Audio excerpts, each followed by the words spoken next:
परमेश्वर का धन्यवाद हो कि एक बार फिर से उसने हमें ये मौका दिया कि हम उसकी हजूरी में आ सकें, उसकी इस सभा में आ सकें, उसकी महफिल में आ सकें और परमेश्वर के वचन से हम जान सकें कि परमेश्वर हमें क्या बताना चाहता है, क्योंकि वो हर पल हमारी अगुवाई और रहनुमाई करता है और वो चाहता है कि हम इस वचन को जाने, पढ़ें और इसके अनुसार अपनी ज़िंदगी को व्यतीत करें, ताकि क्योंकि वो नहीं चाहता कि हम नाश हों।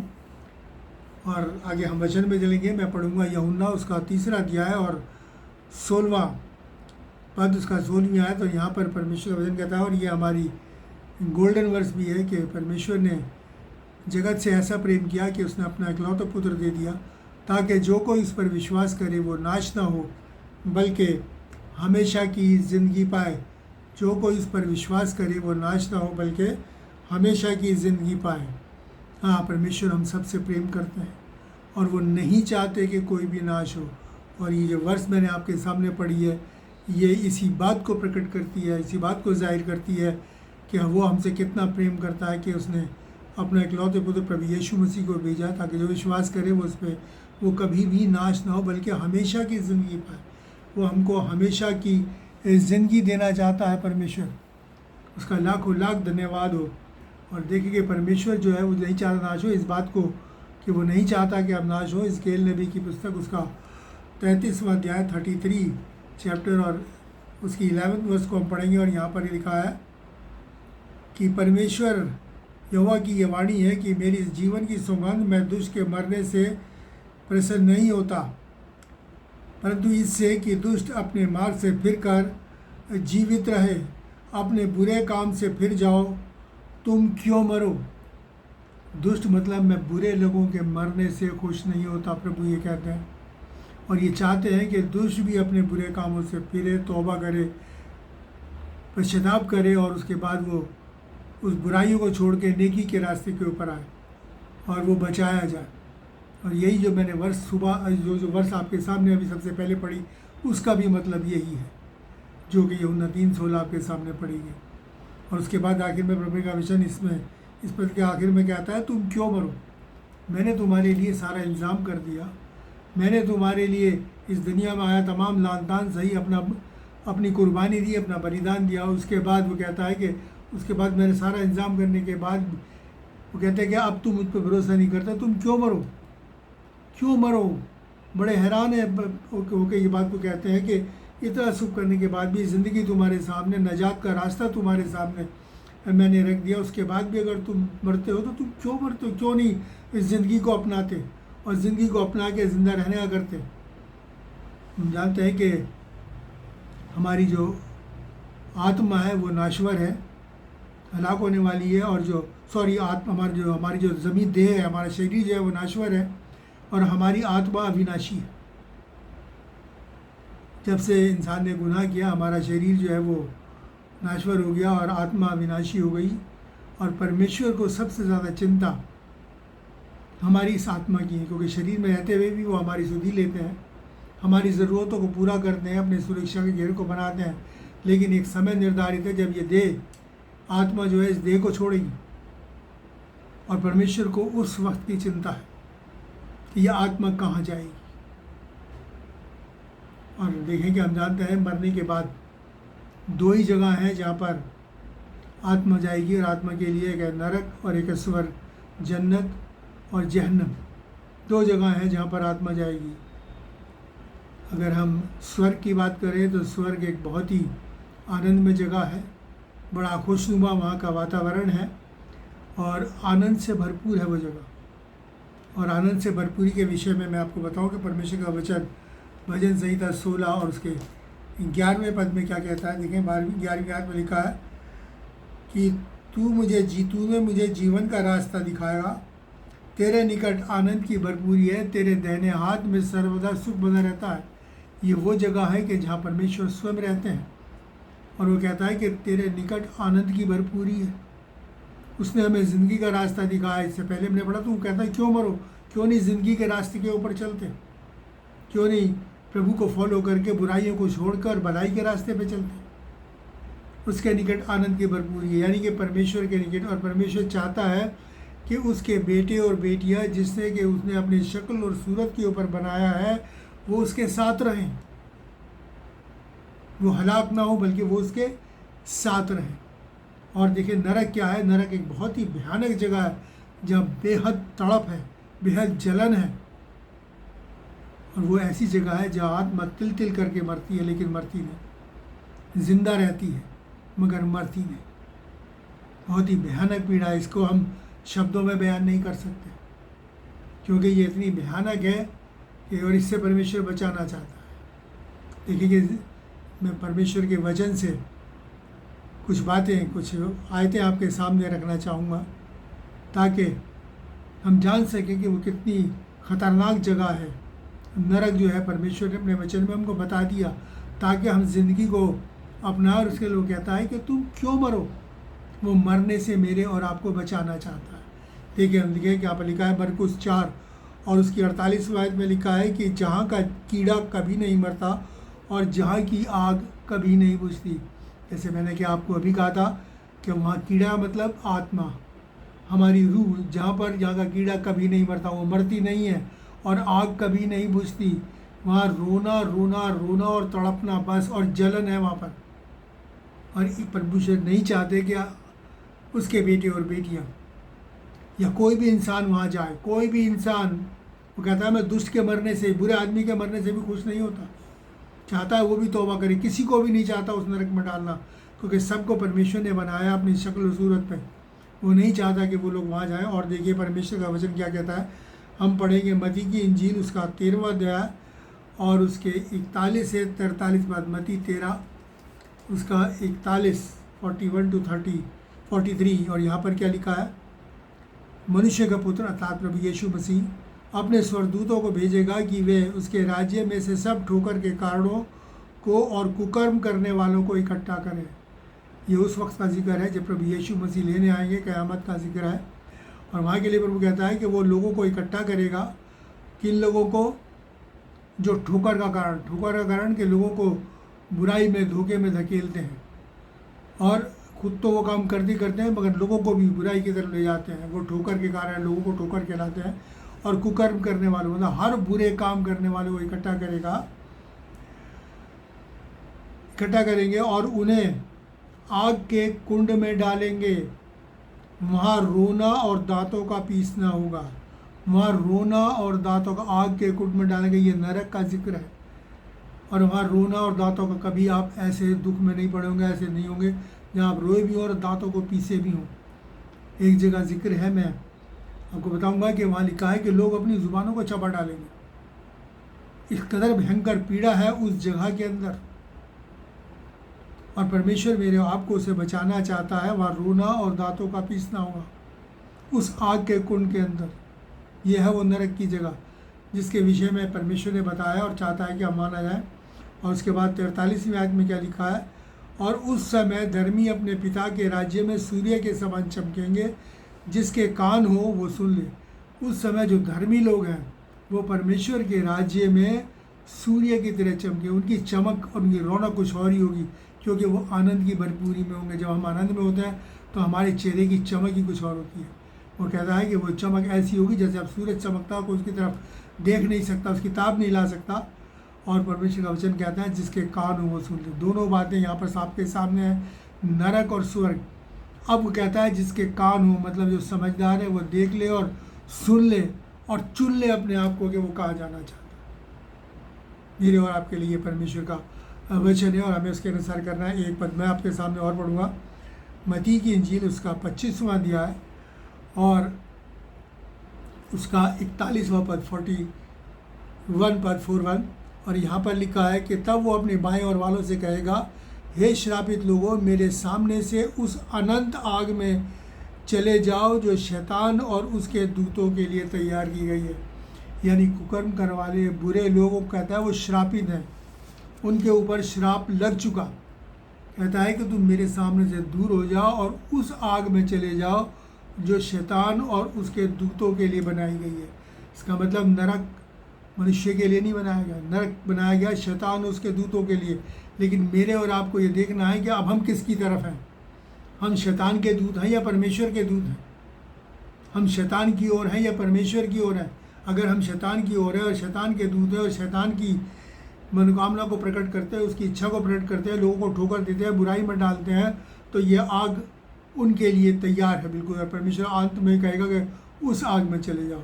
लेकिन मेरे और आपके लिए परमेश्वर का वचन क्या कहता है, हम पढ़े 2 कुरिन्थियों उसका 5वां बाब अध्याय और उसके 20वें पद में। 2 कुरिन्थियों 5वां अध्याय में लिखा है, इसलिए हम मसीह के राजदूत हैं, मानो परमेश्वर हमारे द्वारा विनती कर रहा है कि हम मसीह की ओर से निवेदन करते हैं कि परमेश्वर के साथ मेल मिलाप रखो। हम किसके राजदूत हैं? परमेश्वर के राज्य के दूत हैं, क्योंकि हमने परमेश्वर को एक्सेप्ट किया है, बुराइयों को छोड़ा है, भलाई को अपनाया है, और हम अब कौन हो गए? परमेश्वर के दूत। और वो चाहता है, हमसे विनती करता है कि हम ये प्रचार करें कि लोग आपस में मेल मिलाप रखें, परमेश्वर से मेल मिलाप रखें, मेल मिलाप से रहे। इससे पहले जो मैंने मैसेज दिया था वो मेल मिलाप के ऊपर ही दिया था, और उसमें परमेश्वर यही कहता है, और यही कहता है कि अगर हमारा मेल मिलाप परमेश्वर से होगा तो हम आपस में भी मेल मिलाप रखेंगे, और हम परमेश्वर से मेल मिलाप रखें। और परमेश्वर से मेल मिलाप रखने का एक ही तरीका है जो यूहन्ना 3:16 आपके सामने पढ़ा गया कि परमेश्वर ने जगत से ऐसा प्रेम किया, उसने अपना इकलौता पुत्र दे दिया ताकि जो कोई इस पर विश्वास करे नाश ना हो बल्कि हमेशा की ज़िंदगी पाए। जबकि हम इस चीज़ को अपनाते हैं तब हमारा मेल परमेश्वर से होता है, हम परमेश्वर के राजदूत होते हैं, उसके घराने के होते हैं। और फिर मैं बताऊँगा कि परमेश्वर नहीं चाहता उसके बेटे और बेटियाँ जिन्हें उसने अपनी शक्ल सूरत में बनाया है वो उस नरक में जाए, बल्कि वो उन्हें अपने साथ रखना चाहता है, हमें अपने साथ, क्योंकि हम उसके अम्बेसडर हैं। अब हम ये देखेंगे कि ये मौत क्या है, आत्मिक नरक में जाना ही आत्मिक मौत है, इस रूह की मौत है नरक में जाना। और ये आत्मिक मौत में हम कैसे चले जाते हैं, किन कारणों से चले जाते हैं, और उससे हम कैसे बच सकते हैं, इस बात को भी हम आपके सामने इस खुदा के कलाम के द्वारा हम देखेंगे।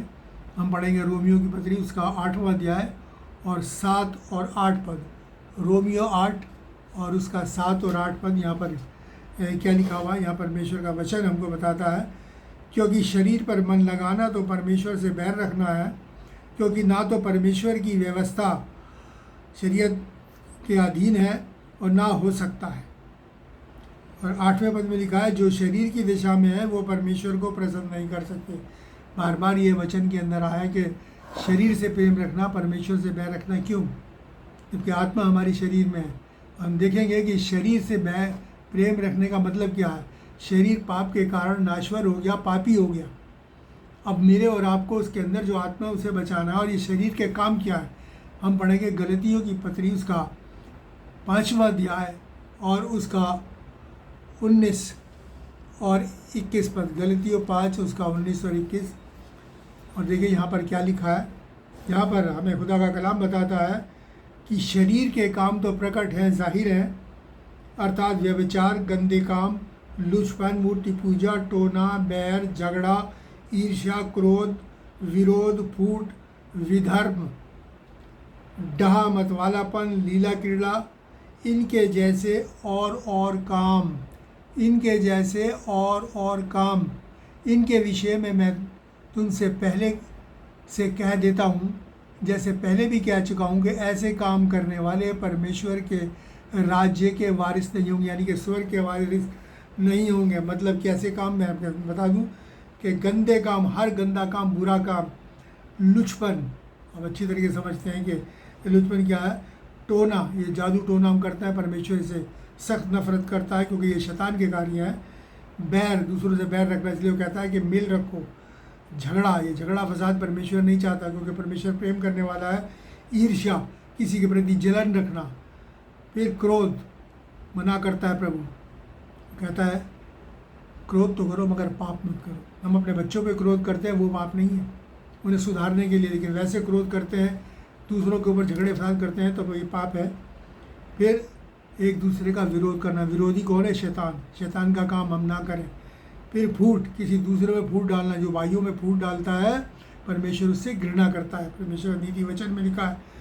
विधर्म, ऐसे काम जो धर्म के नहीं हैं, उनको हम अगर अपनाते हैं तो हम विधर्मी हैं। धर्म के कामों को त्यागने वाला इंसान विधर्मी है। और देखिए डहा, डहा मतलब धोखा देना किसी को। मतवालापन, लीला क्रीड़ा। मतवालापन मतलब शराब पीना, नशा करना। और लीला क्रीड़ा का मतलब है अय्याशी करना। परमेश्वर इनसे और ऐसे ऐसे और काम, और वो ऐसे आम काम करने वाले परमेश्वर के राज्य के वारिस नहीं होंगे। और ये काम कौन किसके? शरीर के। अगर हम शरीर की अभिलाषाओं, उसकी इच्छाओं के अनुसार चलते हैं तो पर शरीर जो है हमें इन कामों की तरफ लेके जाता है। और परमेश्वर का वचन कहता है, क्या कहता है? परमेश्वर का वचन कहता है आत्मा से देह की क्रियाओं को मारो, अपनी आत्मा को मजबूत करो और शरीर की क्रियाओं को मारो। इन कामों से मेरे और आपको अलग करना है। पहला तीमुथियुस 5 और 6 के अंदर लिखा है कि जो लोग जो भोग विलास में पड़ गए वो जीते जी मर गए। जो भोग विलास मतलब लीला क्रीड़ा नशा और इस किस्म के गंदे कामों में पड़ गए वो जीते जी मर गए। उनका जीना मरने के बराबर है, वो मरे बराबर है, मुर्दा है। और बड़ी अच्छी बात इसके विषय में मैं कह सकता हूँ कि ज़िंदा तो है मगर उनमें ज़िंदगी नहीं। हाँ, ऐसी ज़िंदगी का क्या फ़ायदा कि हम मरने के बाद नरक के अंदर जाए। मतलब उनके ऊपर नरक की छाप लग चुकी है। ज़िंदा तो हैं लेकिन जब वो देह को छोड़ेंगे तब वो कहाँ जाएंगे? उस भयानक पीड़ा में। और प्रभु नहीं चाहता कि उस भयानक पीड़ा में से हम में से कोई भी जाए। इसीलिए उसने ये वचन दिया है मेरे आपको। और मत्ती उसका 8वां अध्याय और उसका 22वें पद में लिखा है कि यीशु ने कहा तू मेरे पीछे हो ले और मुर्दों को अपने मुर्दे गाड़ने दे। यीशु ने कहा तू मेरे पीछे हो ले और मुर्दों को अपने मुर्दे गाड़ी। जब का वाक़या है जबकि एक आदमी यीशु के पास आया, उसने कहा कि मैं तेरे पीछे चलना चाहता हूँ। यीशु ने कहा हाँ मेरे पीछे हो ले। तब उसने कहा कि आज्ञा दे कि मैं पहले अपने पिता को गाड़ी आऊँ, क्योंकि पिता को गाड़ी मतलब जब वो मर जाए तब मैं आ जाऊँ। उसको शायद ये होगा, बड़ा धनी व्यक्ति होगा, उसे ये होगा कि कहीं वो मैं तो इसके पीछे चलती हूँ और कहीं मेरी ज़मीन जायदाद दौलत जो मेरे बाप के पास है, जो मुझे मिलनी चाहिए, मुझे ना मिले, कि पहले मैं उसे गाड़ दूँ। तो प्रभु यीशु मसीह ने क्या कहा? मुर्दों को अपने मुर्दे गाड़ने दे। मतलब ये कि जो प्रभु यीशु मसीह में नहीं है, जो भलाई में नहीं है, परोपकार में नहीं है, नेकी में नहीं है और इस संसारिक चीज़ों के पीछे पड़ा हुआ है, धन दौलत, इन बातों को कहता है वो मुर्दा है। इसलिए जो मुर्दे हैं उनको गाड़ने दे। तू ज़िंदगी का पीछा कर, तू मेरे पीछे हो ले, इन बातों को छोड़, तू ज़िंदगी को पाएगा, हमेशा की ज़िंदगी को पाएगा। लेकिन लिखा कि वो व्यक्ति जो है वो निराश होकर चला गया, निराश होकर चला गया। और इसी तरीके से हम बहुत से लोग हैं जो कि आज उस विनाश की ओर बढ़ रहे हैं, उस नरक की तरफ बढ़ते चले जा रहे हैं। शायद ये दुनिया और शरीर के काम हमें ज़्यादा अच्छे लगते हैं परमेश्वर के पीछे चलने से। और परमेश्वर ऐसे लोग कहते हैं कि मुर्दों को अपने मुर्दे गाड़ने दें। और मेरे और आपके लिए ज़रूरी है कि हम जिंदा हैं तो हम जिंदगी के पीछे चलें। और देखिए कि एफिसियों उसका 5वां अध्याय और उसके 14वें पद में क्या लिखा है? इस कारण वचन कहता है हे सोने वाले जाग, मुर्दों में से जी उठ, तो मसीह की ज्योति यानी रोशनी तुझ पर चमकेगी। हे सोने वाले जाग, परमेश्वर कहता है उन लोगों से, हे लोगों जो ज़िंदगी के प्रति सोए हुए हो, तुम्हें ज़िंदगी से ताल्लुक़ नहीं, तुम मुर्दगी में पड़े हुए हो और बुरे कामों में पड़े हुए हो, सोए हुए हो और अपनी ज़िंदगी से बहुत ज़्यादा अलग हो। जागो और देखो, ज़िंदगी को चुनो और ज़िंदगी के पीछे हो लो। और जब तुम ज़िंदगी के पीछे हो लोगे, बुराई को छोड़ोगे, मसीह को कबूल करोगे, तुम्हारे गुनाह माफ़ किए जाएंगे। और क्या करेगा फिर? मसीह की ज्योति तुमको चमकेगी। वचन में क्या लिखा है? मसीह ने कहा कि मैं जगत की ज्योति हूँ। हाँ, वो ज्योति, वो रोशनी मेरे और आपके मेरे ऊपर चमकेगी, तभी हम सूरज की नाई चमकेंगे। सूरज की नाई, जैसा कि अभी हमने वचन के लिए वचन में पढ़ा। और इसके लिए ज़रूरी है मेरे और आपको उन मुर्दगी के कामों को, उन मुर्दा कामों को छोड़ना है, उनके पीछे नहीं जाना, उन बुरे कामों को छोड़ना है। और बल्कि नेकी भलाई जो प्रभु यीशु मसीह ने रास्ता मेरे को दिखाया है कि नेकी भलाई, दीनता, संयम, क्षमा, इसको कबूल करना है और इसके पीछे मेरे और आपको चलना है। और देखिए कि परमेश्वर का वचन और हमको क्या बताया जीने की राह। भी तो हमने एक तो हमने जाना यूहन्ना 3:16 हमारे सामने पढ़ा। अब इस यूहन्ना तीसरे अध्याय के 36वें पद को मैं आपके सामने पढ़ूँ। वहाँ पर लिखा है जो पुत्र पर यानी प्रभु यीशु पर विश्वास करता है अनंत जीवन, हमेशा का जीवन, हमेशा की ज़िंदगी उसकी है। परंतु जो पुत्र को नहीं मानता वह जीवन को नहीं देखेगा। परमेश्वर का क्रोध उस पर बना रहता है, परमेश्वर का गुस्सा उस पर बने रहता है।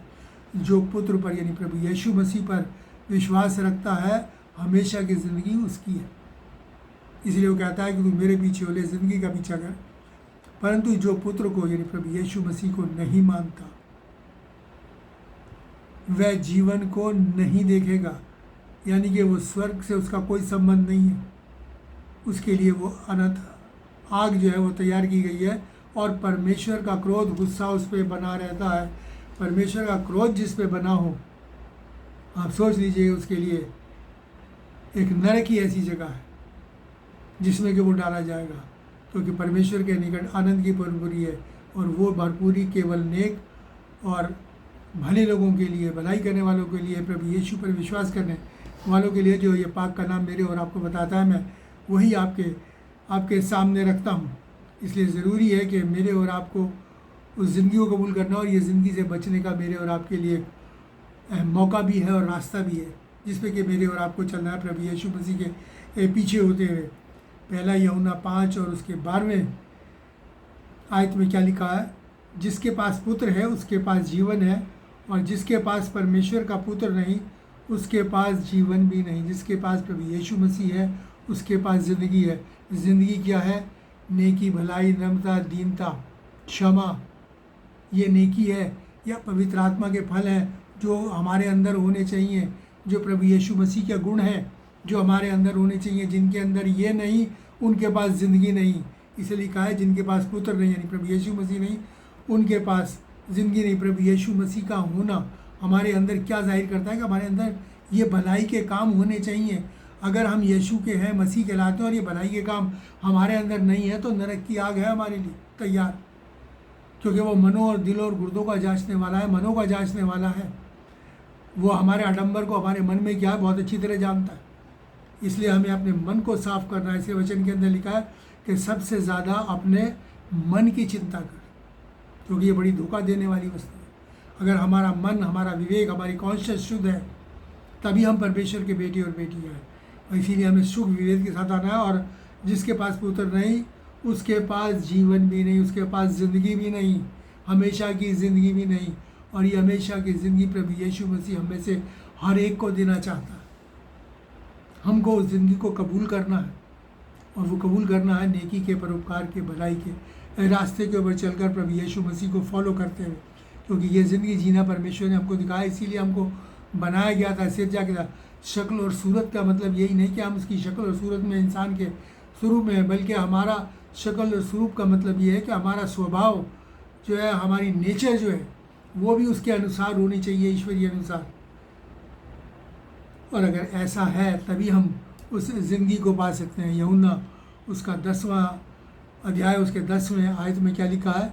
यीशु ने कहा कि मैं इसलिए आया कि वो जीवन पाए और बहुतायत का जीवन पाए। बहुतायत का जीवन क्या? हमेशा की ज़िंदगी। प्रभु यीशु मसीह ने कहा मैं इसीलिए इस दुनिया में आया। वो इस दुनिया के अंदर सिर्फ इसलिए नहीं आया बल्कि उसने कितना दुख और तकलीफ़ मेरे और आपकी खातिर उठाया ताकि मैं और आप उस ज़िंदगी को पा सकें जिसको हम छोड़ चुके थे। हम पाप के कारण बुराई के रास्ते पे चल चुके थे और उसने हमें भलाई करना सिखाया। उसने सिखाया कि किस तरीके से हम उस ज़िंदगी को अपना सकते हैं, लोगों को माफ़ करके, लोगों के साथ भलाई करके, उनकी दुखों और तकलीफ़ों में उनकी सहायता करके। इसीलिए वो कहता है कि अगर कोई किसी को तू 1 गिलास पानी पिलाता है तो उसके साथ नेकी करता है, भलाई करता है। भूखे को खाना खिला, अपने दुश्मन, अगर तेरा दुश्मन भी अगर भूखा और प्यासा है तो उसे पानी पिला और खाना खिला। ये है नेकी। ये नेकी नहीं कि मैं अपने लोगों के साथ ही करूं और बाकी दूसरों के साथ नहीं, जैसे कि इससे पहले मैसेज में मैंने आपको बताया था। ये नेकी वो है कि हम हर एक के साथ नेकी करें, क्योंकि जब हमारे साथ प्रभु यीशु मसीह ने नेकी की तब हम भले नहीं थे, हम पापी थे, हम बुरा के रास्ते पर रहे थे। लेकिन जब हमने प्रभु यीशु मसीह को ग्रहण किया और बुराई को छोड़ा तब ये नेकी हमारे साथ होने लगी कि अब हम उस हमेशा की ज़िंदगी के वारिस हैं जो प्रभु यीशु मेरे और आपको दिया चाहता है। और फैसला मेरे और आपको करना है कि हम किसको चुनना चाहते हैं। देखिए मैं आपके सामने पढ़ना चाहता हूँ, बड़ी अच्छी बात परमेश्वर ने अपने वचन में दी है। मत्ती रसूल की इंजील उसका 7वां अध्याय उसके 13 और 14 आयत मैं आपके सामने रखना चाहता हूँ। मत्ती 7 और उसकी 13 और 14 आयत, जहाँ पर लिखा है सकेत यानी सकरे फाटक से प्रवेश करो, क्योंकि चौड़ा है वह फाटक और सरल यानी आसान है वो मार्ग मतलब रास्ता जो विनाश को तबाही को पहुंचाता है, और बहुतेरे हैं जो उससे प्रवेश करते हैं, जो उसमें जाते हैं। क्योंकि सकेत यानी सकरा है वह फाटक और कठिन है वो मार्ग जो जीवन को पहुंचाता है, और थोड़े उसे पाते हैं। यानी कि यहाँ पर परमेश्वर का वचन साफ बात बताता है कि जो शैतान का रास्ता है वो चौड़ा है, उसमें कोई विधि नियम नहीं, कोई नियम नहीं, कुछ नहीं, बस दौड़े चले जाओ, जो मर्जी करना है, बुरा बुरा सब करते चले जाओ। लेकिन वो ये भूल जाते हैं कि याशी ये मैखौरी और ये सब कुछ जो अब अच्छा लग रहा है, उसका अंत फल बहुत बुरा है। इससे पहले मैसेज में मैंने यही बताया था, तो उसका अंत फल बहुत बुरा है, उसका आखिर बहुत बुरा है। यानी वह नरक की आग जहाँ रोना और दांतों का पीसना होगा वो है। और वो कहता है बहुत लोग उसमें जाते हैं। और परमेश्वर का वचन क्या कहता है? सकेत सकरा है फाटक और कठिन है वो मार्ग जो जीवन को बचाता है। क्यों कठिन और क्यों सकरा? क्योंकि उसमें चलने के लिए, प्रभु यीशु मसीह के मार्ग में चलने के लिए हमें अपनी लाइफ को डिसिप्लिन करना पड़ता है, अपनी बुराइयों को छोड़ना पड़ता है। बहुत सी ऐसी बातें जो कि गलत है, हमें उनसे अलग, अपने आप को अलग करते हुए बड़ी समझदारी के साथ, बड़े संयम के साथ, बड़े परमेश्वर के नियमों को मानते हुए उस ज़िंदगी को व्यतीत करना पड़ता है, बिताना पड़ता है। और वो उसका वचन कहता है कि बहुत थोड़े हैं जो उसमें जाते हैं, बहुत थोड़े हैं जो इस ज़िंदगी को पहचानते हैं, जो नहीं चाहते मरे, जो चाहते हैं उसकी आत्मा बचाई जाए और वो सदा परमेश्वर के साथ रहे, वो थोड़े हैं जो उसमें प्रवेश करते हैं। तो मैं और आप आज देख लें, अपनी ज़िंदगियों पे गौर डाल लें कि हम किस मार्ग पे जा रहे हैं। हम चौड़े मार्ग पे जा रहे हैं जो विनाश को पहुंचाता है, जो हलाक करता है, या उस मार्ग पे जा रहे हैं जो ज़िंदगी को पहुंचाता है। हम उन बहुतों में हैं या उन थोड़ों में हैं जो हमेशा की ज़िंदगी को पाने वाले हैं। और देखिए परमेश्वर का वचन मैं आपके सामने पढ़ दूँ, बड़ी अच्छी बात कहता है। प्रकाशित वाक्य उसका 21वां अध्याय और उसके 8वें पद के अंदर बड़ी अच्छी बात लिखी हुई है। ये पाक कलाम है, परमेश्वर का वचन है जो सच कहता है। और परमेश्वर कहते हैं कि मैं झूठ नहीं बोलता। 21वां अध्याय उसका 8वें पद में लिखा है, परंतु डरपोकों, अविश्वासियों, घिनौनों, हत्यारों, व्यभिचारों, टोनों, मूर्तिपूजकों और झूठों का भाग उस झील में मिलेगा जो आग और गंधक से जलती है। यानी बुरे काम करने वालों का भाग उस झील में, उस आग की झील कहा गया है उसे, नरक को, उस जो गंधक से जलती है, जिसकी गर्मी भयंकर है, शिद्दत की गर्मी है, बर्दाश्त के काबिल नहीं है। उसमें आत्मा तिल तिल करके जलती है लेकिन मरती नहीं। और परमेश्वर आखिर में क्या लिखा है? और ये दूसरी मौत है जो हमेशा की मौत है। पहली मौत क्या हुई? जब हमारी रूह इस जिस्म को छोड़ती है, हमारी आत्मा इस शरीर को छोड़ती है। और ये दूसरी मौत है जब आत्मा ज़िंदगी से अलग होकर जहन्नम में जाती है, नरक में जाती है। ये दूसरी मौत है। और परमेश्वर का वचन कहता है कि ऐसे जो परमेश्वर की राह पे चलते हैं, यीशु को फॉलो करते हैं, उनके ऊपर इस दूसरी मौत का कोई अधिकार नहीं। इसमें केवल वही जाएंगे जो ऐसे बुरे और घिनौने काम करते हैं। और आजकल संसार में क्या हो रहा है आप देख सकते हैं, किस तरीके से मार काट, हत्याएं, और करने वाले बड़े गर्व कर रहे हैं। किस तरीके से महिलाओं का अपमान किया जा रहा है, किस तरीके से लोगों को सताया जा रहा है, हत्याएं की जा रही हैं। और परमेश्वर कहता है कि ऐसे लोगों का स्थान जो है वो उस झील में मिलेगा जो आग और गंधक से जलती है। और मैं नहीं समझता कि कोई भी ऐसी जगह पर जाना चाहेगा जहाँ कोई छुटकारा भी नहीं है, कोई उम्मीद भी नहीं है। यहाँ तो अब हमारे पास उम्मीद है, लेकिन वहाँ जाने के बाद फिर कोई उम्मीद नहीं, कोई उम्मीद नहीं, कोई बचाव नहीं। इसलिए परमेश्वर का वचन क्या कहता है? आखिर में मैं पढ़ूँगा आपके सामने यहोशू 24 और उसकी 15वीं आयत। और यहाँ पर लिखा है, आज तुम चुन लो कि किसकी सेवा करोगे। आज तुम चुन लो कि किसकी सेवा करोगे। मैं तो अपने घराने समेत परमेश्वर ही की सेवा करूँगा। आज मेरे और आपको ये डिक्लेयर करना पड़ेगा, अपनी ज़िंदगी के अंदर ये डिक्लेरेशन देना होगा कि हम किसकी सेवा करेंगे। उसकी जो हमें अनंत विनाश में, उस आग की झील में, उस गंधक की झील में लेके जाएगी, जो जहाँ रोना और दांतों का पीसना होगा, जहाँ तड़पन और कोई छुटकारा नहीं। या परमेश्वर की सेवा करनी है, उसको फॉलो करना है, नेकी को, भलाई को, दीनता को, नम्रता को, संयम को, धीरज को, जहाँ की इसके बाद हमें ज़िंदगी मिलेगी, हम सूरज के तरह चमकेंगे और हमेशा की आनंद में रहेंगे। उस जगह जहाँ स्वयं परमेश्वर रहते हैं वो हमें अपने साथ रखना चाहते हैं। अब ये फैसला मेरे और आपके हाथ में है। अब हम चुन लें कि हमें क्या पसंद है। परमेश्वर इन वचनों के द्वारा आप सबको बहुत आशीष दे, बरकत दे, तौफीक और ताकत इनायत फरमाए कि आप नेकी पे चल सकें और भलाई को चुनें, बुराई को छोड़ें, ताकि इस हमेशा की ज़िंदगी को पा सकें और प्रभु यीशु पर विश्वास करें, क्योंकि वही सामर्थ्य देता है हमें नेकी पर चलने के लिए। वो हमें बुराई में नहीं पड़ने देता, क्योंकि हर पल उसका आत्मा हमें आवाज़ देता है कि ये रास्ता ये है, ये नहीं, इस पे चलो। वो हमें रास्ता दिखाता है। इसलिए ये ज़रूरी है कि हम अगर स्वर्ग में जाना चाहते हैं, जन्नत में जाना चाहते हैं, तो हम यीशु को फॉलो करें, ताकि वो हमें गाइड करे और उस रास्ते में हमारी अगुवाई और रहनुमाई करें। हम नाचता हूँ बल्कि हमेशा की ज़िंदगी पाए। प्रभु आप सबको आशीष दे। आइए हम दुआ मांगें। महान और दयालु परमेश्वर, तेरा धन्यवाद करते हैं, तेरी स्तुति प्रशंसा और जय जयकार करते हैं, तेरे नाम को धन्य कहते हैं। तेरे इस वचन के लिए शुक्रगुजार हैं, सर झुका के सिजदा करते हैं। यीशु नाम में हमारे सिजदे को ग्रहण कीजिए।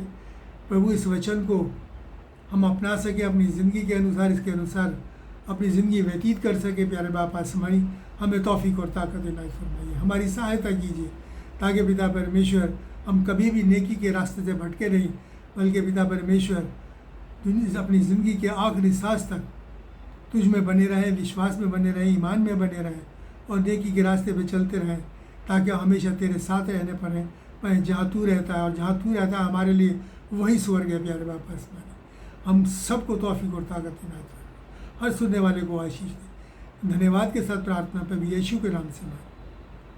अब हमारे खुदा यीशु मसीह का फजल, खुद बाप की मोहब्बत और पाक रूह की रिफा कदम सबके साथ और तमाम मसीह ईमानदारों के साथ और विशेषकर हर सुनने वाले के साथ अब से लेकर हमेशा तक होते।